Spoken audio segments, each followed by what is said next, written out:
gitu. Karena memang pada faktanya juga realitas kita di Indonesia, terlebih di gereja kita atau di Asia bahkan, kita masih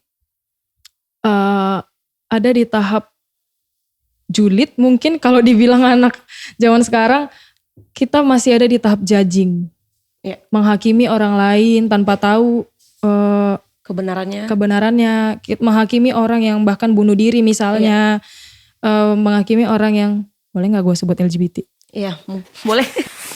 Aku nyanyiin refnya aja kali ya. Boleh. Kepanjangan.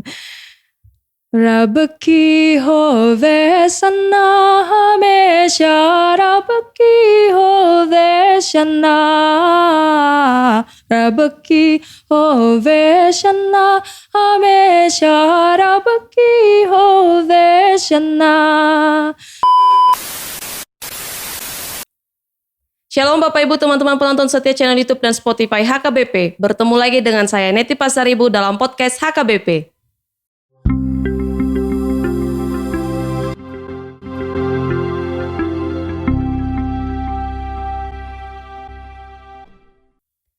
Dalam kesempatan ini, podcast HKBP kedatangan seorang narasumber pendeta muda yang masih sangat energik, berprestasi, dan saat ini melayani di kantor Epurus HKBP. Beliau baru saja kembali dari Thailand mengikuti sebuah pertemuan di bawah naungan CCA. Langsung saja kita sambut Pendeta Venesia Huta Barat STH. Shalom Minang. Shalom, sawadika. Sawadika. Kalau baru kembali dari Thailand jadi kayak gitu ya Nang ya? Gak cuma itu doang yang saya tahu. Ya. Enang sehat ya Nang? Sehat. Ya, seperti yang saya sampaikan tadi ya. Sekarang saya manggil kakak aja ya. Oke, siap. Seperti yang saya sampaikan tadi bahwa kakak kan baru kembali dari CCL, dari Thailand mengikuti sebuah kegiatan CCA. Jadi kita akan bahas itu Kak. Nah mungkin orang-orang sudah mulai mengetahui bahwa ada LWF, UM di HKBP gitu. Tapi orang mungkin masih sangat terkejut apa itu CCA. Boleh nggak Kak dijelaskan apa sih sebenarnya CCA itu? CCA itu di dalam bahasa Indonesia kita sebut dengan Dewan Gereja-Gereja di Asia atau Konferensi Kristen di Asia. Nah CCA itu tuh kayak kumpulan gereja-gereja yang terdiri dari beberapa negara. Kalau gak salah saya ada 17 negara dan 110 denominasi gereja yang ada di Asia. Nah jadi mereka itu tuh kayak wadah untuk konferensi, perkumpulan gereja. Mereka ada topik-topik tertentu yang mau dibahas di CCA, di CCA. Nah topik itu tuh biasanya goalnya adalah melahirkan ecumenical movement, apa yang bisa dikontribusikan di gereja kita masing-masing ketika kita kembali kayak gitu. Nah sejarahnya juga ternyata saya juga amazed, CCA ini tuh dibentuk di Parapat di Indonesia, di Pulau Samosir. Jadi itu kayak wah ternyata Indonesia juga berkontribusi atas terbentuknya CCA itu. Demikian. Ya, kalau LWF kan Kak itu karena perkumpulan gereja-gereja Lutheran. Ya. UM misalnya gereja-gereja yang dulu misionarisnya dikirim oleh RMJ gitu. Kalau CCA ini ada syarat khusus nggak Kak gitu? Nggak ada sih, gereja yang ada di dalam persekutuan CCA itu tuh gereja Protestan, Ortodoks, Anglikan. Jadi semua ada di dalam kayak gitu. Tapi yang berada di Asia gitu aja ya Kak ya? Iya berada di Asia dan yang merasa dekat dengan Asia misalnya kayak Australia, New Zealand itu juga masuk ke dalam CCA. Gak hanya India, Pakistan, Indonesia dan lain-lain. Oh iya. Nah pertemuan kakak kemarin memang berada di bawah naungan CCA tapi kemudian nama kegiatannya itu adalah AEI. Iya. Nah boleh gak Kak dijelaskan lagi apa tuh AEI-nya? Nah AEI itu kepanjangannya Asian Ecumenical Institute. Nah program itu tuh dilakukan sekali setahun. Jadi program itu berlangsung bukan hanya 3 hari seminar atau kayak kita biasanya gitu, tapi 1 bulan penuh. Jadi program itu tuh bertujuan untuk memberikan pelatihan formasi ekumenis kepada orang-orang muda, terkhusus kepada calon-calon pemimpin di gerejanya masing-masing. Saya mengikuti itu bukan berarti saya jadi pimpinan, bukan.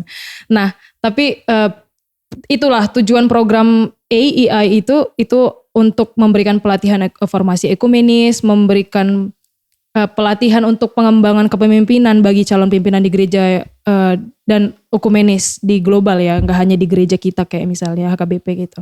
Nah itu biasanya diadakan di bukan markas. Nah, kegiatan AEI itu biasanya dilaksanakan di Chiang Mai, di Payap University, di situ kantor pusatnya CCA ada gitu. Jadi setiap tahun mereka adakan kegiatan AEI itu. Dan selalu di Thailand ya Kak ya? Selalu di Thailand. Tapi kayak mungkin kalau saya tidak salah tahun depan akan diadakan di Kerala, India. Oke. Nah, begini Kak, kalau tadi kita udah bahas apa itu CCA, apa itu AEI, terus seperti yang Kakak sampaikan tadi bahwa pertemuan itu adalah pertemuan orang-orang muda dari gereja-gereja terkhusus yang dipersiapkan untuk jadi pemimpin gitu. Nah, pertanyaannya bukan bagaimana cara Kakak sebagai pemimpin, tapi bagaimana Kakak bisa menjadi perwakilan HKBP untuk pertemuan itu Kak? Oke. Nah, sebelumnya awalnya sebenarnya bukan saya yang diutus oleh HKBP. Ada satu pendeta terbilang muda juga tidak terlalu muda, terbilang tua juga tidak tua. Pendeta ini diutus untuk mengikuti AEI, tapi umurnya tidak lagi sudah lewat dari yang ditentukan, karena yang bisa ikut AEI itu adalah yang berumur 25 sampai 35. Dan itu bukan hanya pemuda yang notabene belum menikah ya. Karena pesertanya adalah yang belum menikah dan yang udah menikah. Yang penting tapi ada rentang usia. Rentang usianya adalah 25 sampai 35. Nah, jadi kemudian setelah ada penyeleksian ternyata dia tidak bisa umurnya tidak bisa sudah melewati. Nah, saya diutus lagi oleh HKBP. Saya diutus kemudian melewati beberapa seleksi dokumen. Akhirnya saya berangkat ke sana kayak gitu. Tapi seleksinya terbuka ya Kak sebenarnya untuk semua pendeta gitu. Terbuka untuk semua pendeta, semua ruas, pemuda dan lain-lain, semuanya ada. Jadi nggak hanya pendeta aja. Ya. Nah, terus kalau sebenarnya Kakak bukan orang yang pertama dipilih, seharusnya begitu ya Kak ya. Bagaimana rangkaian pertemuan di sana Kak? Bagaimana waktu pelaksanaannya, pesertanya ada berapa orang, dari mana saja, dan kegiatan-kegiatan apa yang dilakukan dalam rentang waktu 1 bulan ya Kak pertemuannya? Iya, 1 bulan. Ya. Nah, awalnya tadi saya lupa jelasin bahwa AEI itu pertemuan ekumenis antara orang-orang yang ada di gereja-gereja yang ada di Asia. Nah, peserta yang kemarin itu tuh nggak hanya pendeta, memang ada pendeta, tapi ada yang basicnya pengacara, ada 2 pengacara tuh kalau nggak salah, yang udah PhD padahal masih muda. Iya. Nah, dari segala sudut, ada yang guru sign language, bahasa isyarat dan lain-lain. Nah, kemarin itu ada 17 peserta. Yang seharusnya diharapkan 24 peserta, cuman karena persoalan visa. Yeah. Jadi susah untuk datang, pada akhirnya mereka tidak datang. 17 peserta, dari Indonesia ada 4. Saya doang yang dari sebelah barat. 3 orang lagi dari timur, Manado, Toraja, dan Timor. Kemudian ada 4 orang juga dari India, dari provinsi yang berbeda-beda. Kemudian ada yang dari Pakistan 1 orang, dia termasuk yang paling muda, 26 tahun. Kemudian ada dari Filipina 2 orang, Malaysia 1 orang, kemudian Myanmar 1 orang, Bangladesh 1 orang, Kamboja 1 orang, ya kira-kira demikian. Nah, acara apa aja yang ada di situ? Yeah. Karena 1 bulan kan, apa aja yang mau dilakukan? Nah itu sebenarnya berbentuk seperti kuliah. Tapi bisa dibilang hanya sesi doang, tapi kami sebut itu kuliah kayak gitu. Nah, jadi setiap pagi, dimulai dari registrasi, semua datang, akomodasinya juga baik, penginapannya, kami tinggal di asramanya bagus sekali, bersih, pelayanannya juga bagus karena moto mereka adalah truth and service, kayak gitu. Kemudian asrama itu ada di Payap University. Jadi itu memang benar-benar universitas yang ramah mahasiswa. Kayak gitu. Kemudian yang kedua, apa aja yang dilakukan? Nah, mulai dari tanggal 21 September kita mulai dari ibadah pembukaan, kemudian masuk ke beberapa sesi. Jadi 1 hari itu hanya ada 4 sesi. Dimulai dari jam 9.15 15 sampai jam 10.30, kemudian break. Snacknya juga memang benar-benar snack, bukan yang berat. Iya, oke. Kemudian masuk lagi sampai jam 12, kemudian di 2 jam istirahat, makan siang dan istirahat, kemudian lanjut lagi 2 sesi kemudian, dan berakhir di 16.40. Di pukul 16.40. Jadi, dan ditutup dengan ibadah sore. Jadi benar-benar mereka memberi ruang untuk kita berinteraksi dengan peserta lain, gak hanya melulu belajar. Mereka juga memberikan pelajaran lewat orang-orang yang berpotensi, lewat orang-orang yang hebat dari Korea, dari Indonesia juga bahkan ada Dr. Ira, dia dari Kupang, kemudian dari berbagai negara yang mereka hebat. Nah, kemudian mereka memberi kita ruang untuk mengeksplor makanan karena setiap minggu kita dikasih uang buat makan. Jadi makan siangnya pilih sendiri. Iya. Makan siang dan malam itu pilih sendiri. Di universitas itu ada kantin, jadi silahkan makan apapun yang kalian mau coba kayak gitu. Kemudian kita juga ibadah yang setiap pagi, singkat sebenarnya, pagi dan siang. Pesertanya itu bergiliran, punya giliran masing-masing. Ibadah dengan kita bawa lagu dari negara kita masing-masing, atau dari kayak saya bawa lagu O Tuhan Togu Togu Maau. Iya. Yang notabene-nya itu adalah pentatoniknya Batak. Nah, saya bawa dengan 3 bahasa, lalu berdoa dengan bahasa Inggris atau bahasa kita sendiri, bahasa Batak atau bahasa Indonesia. Begitu juga dengan yang lain, ada yang bawa bahasa Punjabi, ada yang lain-lain sebagainya kayak gitu. Ya, jadi selain kita belajar tentang sesi-sesi yang Ina maksud tadi, kita juga belajar tentang budaya-budaya lain ya Kak ya? Iya, budaya mereka yang lain kayak gitu. Kayak mana mereka, perspektif mereka juga kita pahami kayak gitu. Karena kita hidup setiap hari dengan mereka, pagi, malam kita jalan keluar kayak gitu. Nah, tadi Kakak menyebutkan bahwa dari Indonesia itu ada 4 orang. Saya kemudian ingin bertanya, sebenarnya di Indonesia ada berapa gereja anggota CCA sebenarnya? Di Indonesia sendiri ada 30 gereja, denominasi gereja sebagai anggota yang terdaftar sebagai anggota CCA, NIAS, GKPS, GKPI, HKI, HKBP dan lain-lain sebagainya. Toraja. Jadi sebenarnya banyak juga ya Kak ya, tapi yang mengirim hanya 4 gereja gitu.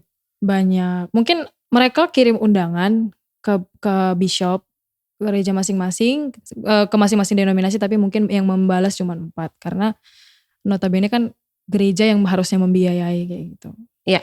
Nah, selanjutnya Kak, pertemuan kemarin kan dibalut dengan tema Allah sumber pengharapan menopang ciptaan dalam keharmonisan. Tentu ini adalah tema ini memiliki urgensi, kenapa harus sampai dibahas? Boleh nggak Kak dijelaskan kenapa tema ini kemudian dipilih? Nah, kenapa tema ini mungkin dipilih? Karena melihat realitas yang ada di Asia, kita masih nggak bisa dipungkiri dengan teknologi yang udah berkembang pesat saat ini. Kita masih ada negara-negara yang orang-orangnya kelaparan, masih ada orang-orang yang termarginalisasi, masih ada keapatisan kita itu masih ada di dunia ini, di diri kita ini masih ada. Kita hobi, saya bilang hobi, kita hobi atau gemar nutup mata kita, menutup telinga kita untuk orang-orang yang demikian, menutup hati bahkan pikiran kita untuk orang-orang yang demikian. Kita terlalu apatis kayak gitu karena memang pada faktanya juga realitas kita di Indonesia, terlebih di gereja kita atau di Asia bahkan, kita masih ada di tahap julid mungkin kalau dibilang anak zaman sekarang. Kita masih ada di tahap judging, menghakimi orang lain tanpa tahu kebenarannya, menghakimi orang yang bahkan bunuh diri misalnya, menghakimi orang yang, boleh gak gue sebut LGBT? Iya, boleh. Yang orientasi seksualnya berbeda dengan kita, yang tidak normal seperti kita, seperti perspektif kita masih ada di tahap judging kayak gitu. Kita gak tahu gimana basicnya mereka, latar belakangnya mereka dan lain-lain gitu. Jadi, nah, hal-hal yang demikian, hal-hal yang judging demikian, keapatisan yang demikian kan menimbulkan ketidakharmonisan. Iya. Ya kan? Karena tanpa aku tahu masalahmu, aku menghakimimu. Ya pada akhirnya aku tidak mau berteman denganmu, aku tidak mau tahu lagi denganmu kayak gitu. Jadi hal-hal yang demikian yang mostly dibahas di AEI itu kayak gitu. Gimana kita peserta yang bisa dibilang calon pemimpin okumenis atau pemimpin gereja bisa melihat itu dengan perspektif yang baru, gimana kita bertransformasi, berubah dari diri sendiri dulu, baru nanti kita ke gereja. Karena memang seperti yang dikatakan oleh Sekretaris Jenderalnya CCA, Dr. Matthew, dia bilang bahwa beberapa peserta yang ikut AEI ini rata-rata tuh jadi bishop, jadi pemimpin di gerejanya masing-masing kayak gitu.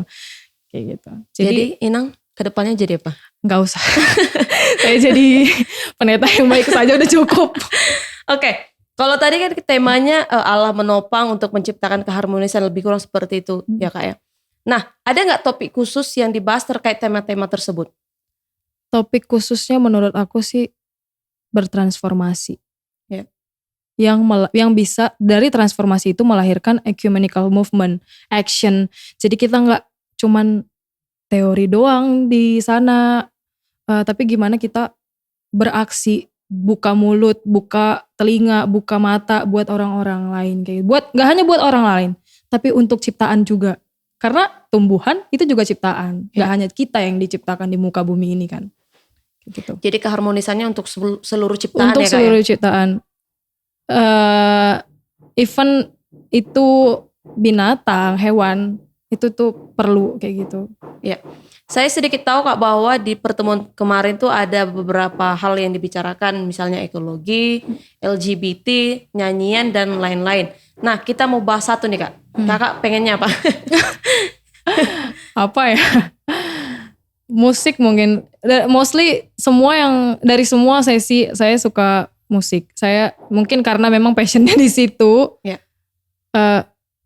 Jadi gimana kita melahirkan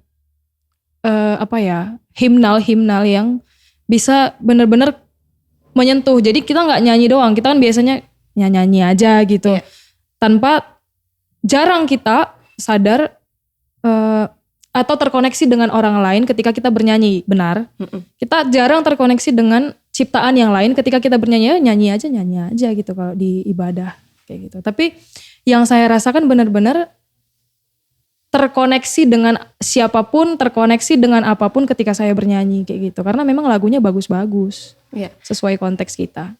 Ya, jadi kalau teman-teman nggak tahu, jadi sebenarnya Kak Venesia ini adalah salah satu maestronya dari. Kalau teman-teman pengen tahu, coba aja di search nanti di YouTube PSMST HKBP ya Kak. No. Jadi teman-teman akan melihat sisi lain dari Kak Venesia. Nah, kalau teman-teman juga lihat di meja ini ada sebuah buku judulnya Sound the Bamboo. Nah, gitu. Kenapa buku ini kemudian Kakak bawa? Dan saya dengar Kakak juga sudah menuliskan satu lagu di buku Tara Hatalla dari UM. Dari UM. Boleh nggak Kak? Kenapa buku ini kemudian Kakak bawa? Apa yang mau pengen Kakak sharing untuk teman-teman penonton dari buku-buku atau dari topik nyanyian yang Kakak pelajari ketika pertemuan kemarin? Nah, sebenarnya saya suka musik dari saya kecil, karena mungkin nggak punya teman juga kali ya. Jadi saya selalu bergulut dengan partitur sejak saya kecil. Nah, di dalam paduan suara itu saya sejak umur 10 tahun saya diajarkan untuk bagaimana menjaga keharmonisan, nada-nada, kemudian saling mendengarkan orang lain, dan bagaimana kita menginterpretasikan lagu. Kayak gitu supaya pesan lagu itu nyampe ke orang yang dengar kayak gitu. Nah, di tahun 2019 HKBP mengutus saya untuk mengikuti program dari UM Asia. Nah, jadi itu ada dilaksanakan di Kabanjahe, tuan rumahnya Gereja Karo kalau pada saat itu kalau tidak salah.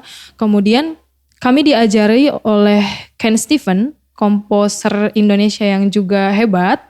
Kalau teman-teman tahu. Nah, jadi kita tuh diajari untuk menciptakan lagu, kita disuruh merenung, merefleksikan apa yang terjadi di alam kita, di hidup kita dan lain-lain. Sehingga akhirnya ada satu lagu yang sudah sudah terbit di tahun ini, baru tahun ini terbitnya dari 2019 sampai ke 2022. Nah, saya bersyukur lagu itu juga terbit di buku itu. Nama buku itu Tarah Hatala. Teman-teman mungkin bisa dapatin di UM. Nah, kenapa saya bawa buku Sound the Bamboo ini? Nah, ini juga sama dengan buku Tarah Hatala itu. Di mana lagu-lagunya itu memang diciptakan, dikomposisikan berdasarkan konteks kita. Konteks Asia kalau di Sound the Bamboo ini. Jadi ada kumpulan-kumpulan lagunya. Misalnya kayak lagu, di Sound the Bamboo ini ada lagu Gembala Bersuling dan Merdu. Nah itu ada di sini. Dan Oh Tuhan Togu Togu Mao juga ada di buku ini. Jadi saya kayak, iya benar itu memang konteksnya kita gitu. Pentatoniknya kita. Jadi kenapa kita selama ini pakai konteks barat. Karena kita kan bukan hidup di barat kayak gitu. Nah, kita ada di konteks yang di sekitar kita ada orang-orang miskin, kaum papa, kelaparan dan lain-lain kayak gitu. Ciptaan Allah, tumbuhan dan lain-lain yang udah rusak di masa-masa sekarang ini. Jadi kita terkoneksi dari lagu itu untuk semua ciptaan kayak gitu. Gimana kita tergerak untuk mengembalikan, bertransformasi untuk mengembalikan semua ciptaan dengan baik kayak gitu, dengan ya gitulah. Ya, jadi mengkontekstualisasikan apa yang terjadi di Asia, apa yang terjadi di Indonesia melalui nyanyian gitu ya Nang ya? Melalui nyanyian. Nah, ada permintaan dari teman-teman di balik layar, memang bukan lagu Sucat Plat Bohong. Tolong Inang nyanyikan satu lagu dari buku Sound the Bamboo ini Nang. Lagu apa nih? Terserah Inang aja. Lagu yang mana? Tadi lagu India yang Inang nyanyikan. Oke. Ini lagu yang rata-rata disukain oleh peserta saat itu. Ini dari Pakistan. Aku nyanyiin refnya aja kali ya. Boleh. Kepanjangan. रब की होवे सन्ना हमेशा रब की होवे शन्ना रब की होवे शन्ना हमेशा रब की होवे शन्ना. Artinya blessed be God, praised forever and worshipped. Blessed be God, praised forever. Oke. Kayak pemujian. Tepuk tangan dong. Oke, kalau tadi kita udah bahas temanya dan kita udah bahas topik khusus yang paling Inang mungkin bisa sharing untuk teman-teman di rumah. Selanjutnya kami mau tahu apa goals yang ingin dicapai CCA dari pertemuan ini Nang?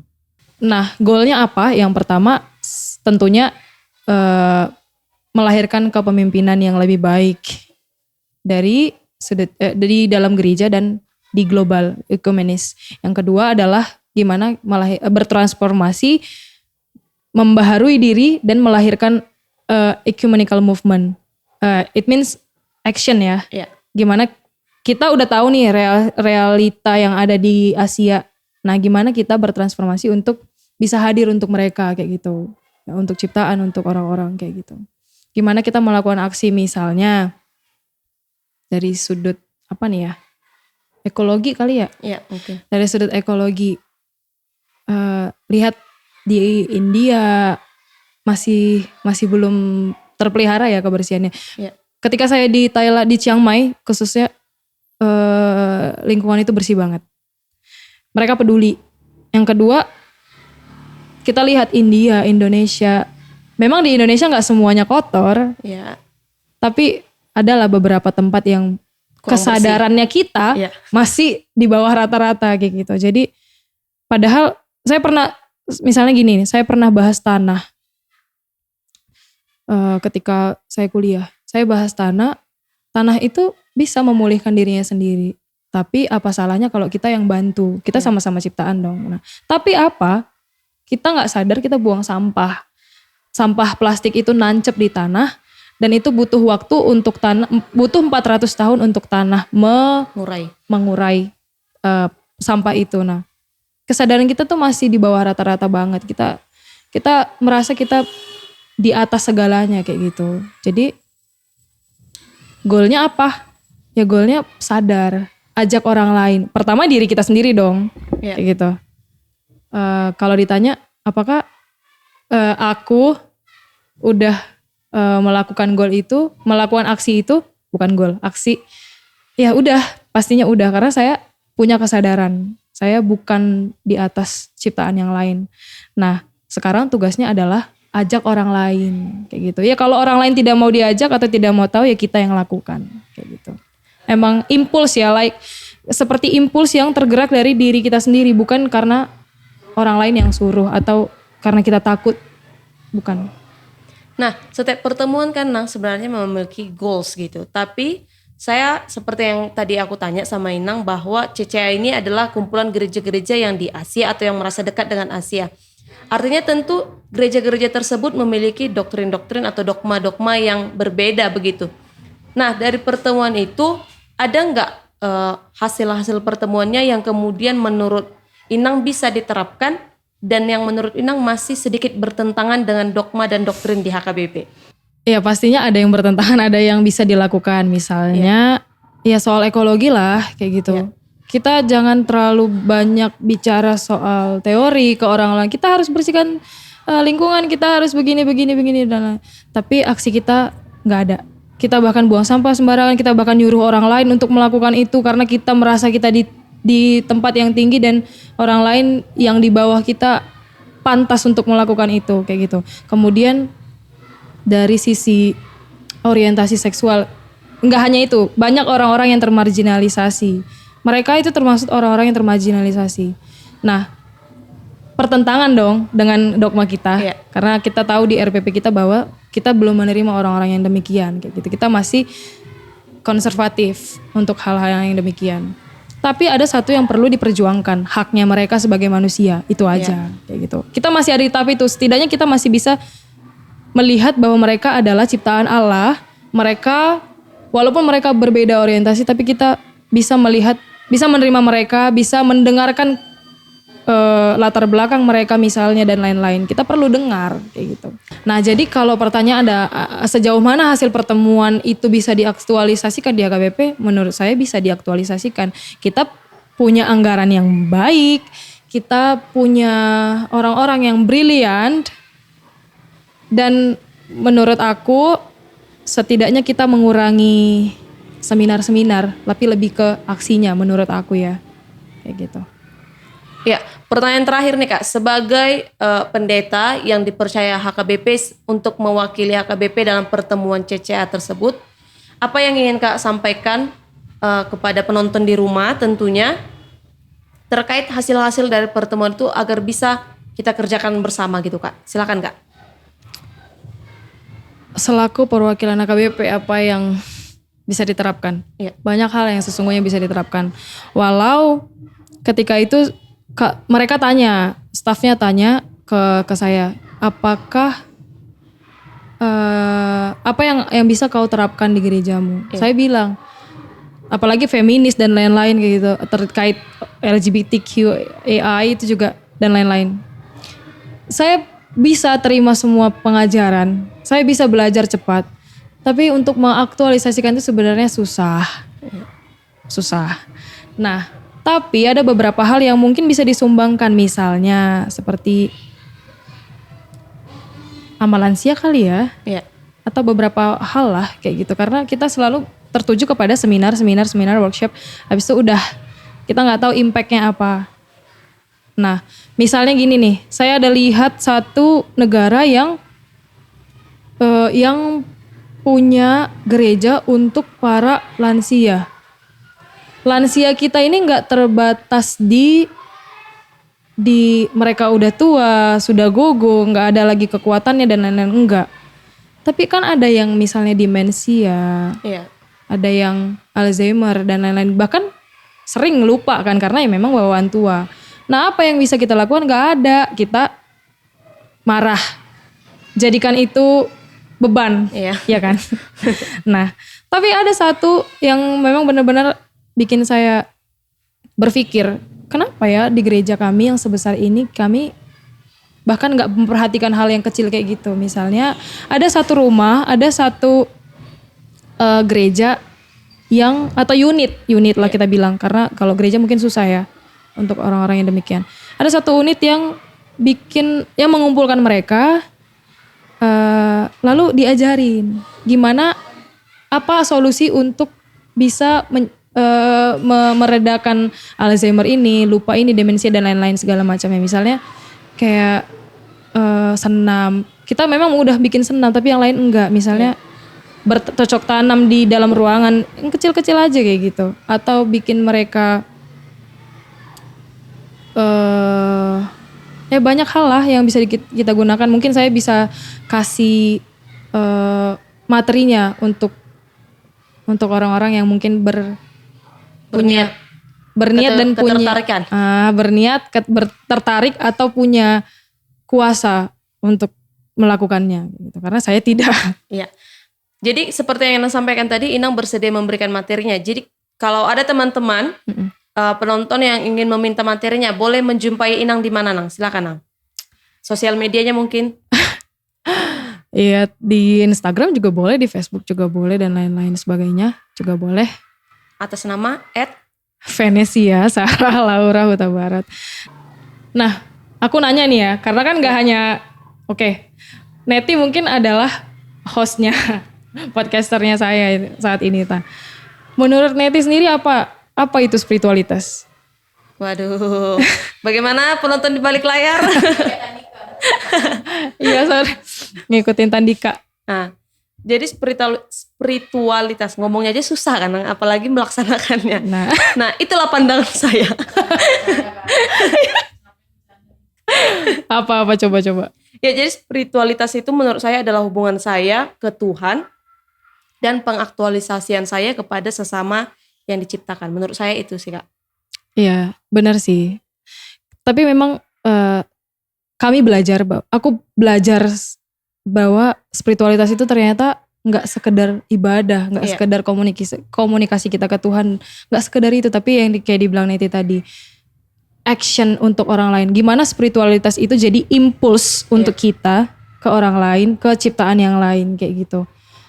Gini, misalnya kayak aku mengasihi Tuhan, kau mengasihi Tuhan, Tuhan mengasihi kita.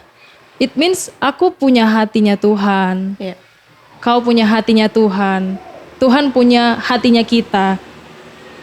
Nah, itu artinya bahwa ketika Tuhan bahkan punya hatinya kita, kau harusnya punya hatinya aku kayak gitu. Jadi kita punya hati masing-masing yang bisa di-share ke orang lain. Gimana Neti bisa juga merasakan aku kayak gitu dan lain-lain. Nah, itu yang masih kurang di kehidupan kita.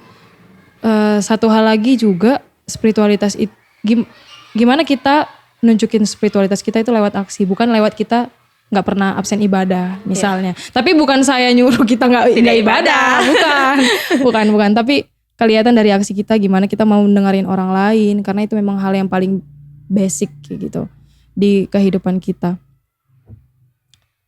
Ya, jadi silakan ibadah sesering mungkin dan seharusnya memang seperti itu ya, Kak ya. Tapi jangan lupa pada aksinya begitu. Iya, pada aksinya. Terima kasih Kak Venesia sudah hadir di podcast HKBP, sudah berbagi cerita dengan kami terkait pertemuan di CCA. Tuhan senantiasa berkati pelayanannya saat ini di kantor pusat, di kantor Eporus HKBP. Dan selalu sehat, panjang umur dan penuh dengan sukacita. Terima kasih teman-teman juga sudah menyaksikan podcast HKBP episode kali ini. Kita masih akan bertemu dalam podcast episode lainnya dengan narasumber dan pembahasan menarik lainnya. Terima kasih. Shalom, Tuhan Yesus memberkati.